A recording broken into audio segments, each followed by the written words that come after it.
In this video, we are going to learn phrases for the things we are good at for IELTS speaking part 1. So we are talking about the things that we are good at or not good at. Okay, good at and not good at. The examiner may ask questions like the following: do you cook? Do you swim? Do you play sports?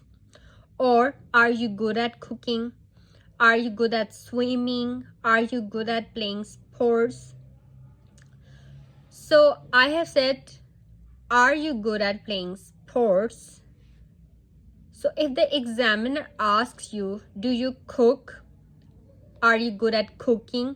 You can say, yes, I do. Yes, I am good at it. Good at, I'm good at it. Or yes, I have a knack for it. If you will say, I am good at it, then it will leave a not bad impression, but not a good impression on the examiner. So if you want to leave a good impression on the examiner, good first impression, then you have to say phrases like this: yes, I have a knack for it.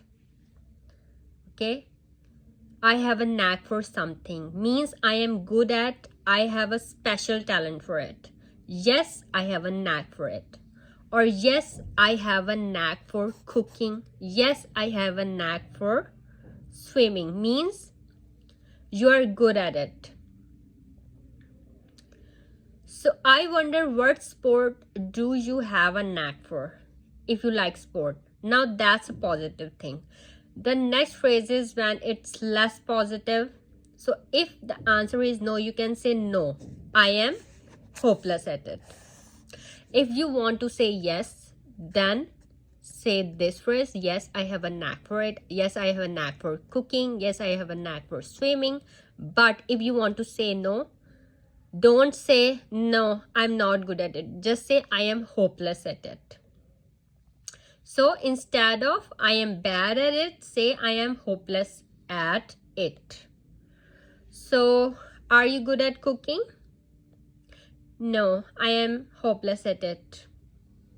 Or no, I am hopeless at cooking. Are you good at singing? No, I am hopeless at it. Okay? So these are the two phrases. This one is positive and this one is if you want to say no. No and yes. These are the two phrases which you can use for the things you are good at. Okay? Or not good at. Good at and not good at. Use these two phrases.